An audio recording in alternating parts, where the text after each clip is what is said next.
A little postscript while we're on the subject of being vulnerable. Um, just about to go into another section of the whole day. But yeah, one thing that popped up for me was the whole fact that it's been my birthday this week, and how it's not really the physical fact, the physical aspect of it being my birthday, but rather, I suppose, an energetic frequency of, I don't know, in a way, for me, the theme respect comes up and acknowledgement. And it's a kind of, for me, a frequency that I miss and I feel like I lost and got lost along the way for me.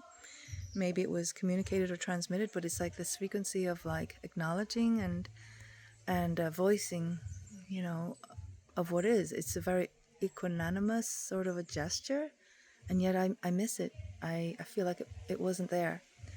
And when it kind of came out yesterday during our little circle, I didn't feel like I wanted to just state exactly what it was.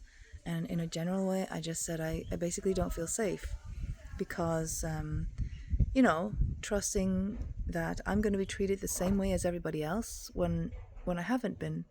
When anybody else had a birthday here, they were treated a certain way. And with me, it was different.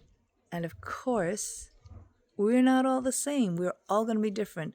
We're all going to bring different treatments. And even if we had been treated exactly identically the same, then it would elicit different reactions and responses from us.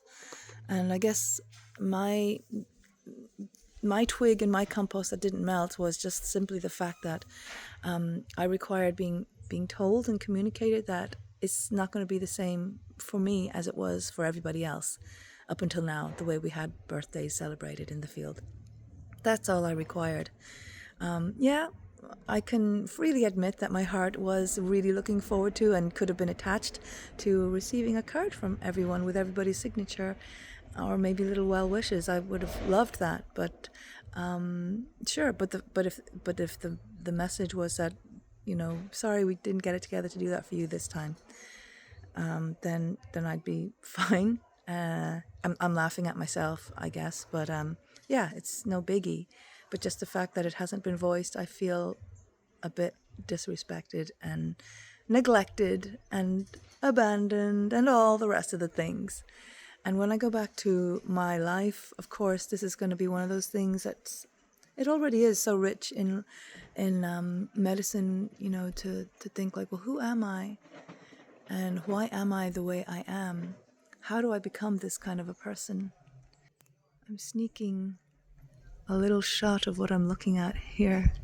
This lovely pigeon that has been on the rooftop and at times singing to us. So, can I be like this solitary guy and sing my song no matter what else is going on? I don't know. I'm more insignificant than a pigeon, I feel like. As a human being, I'm subject to so many different influences and feel quite weak and vulnerable a lot of the times.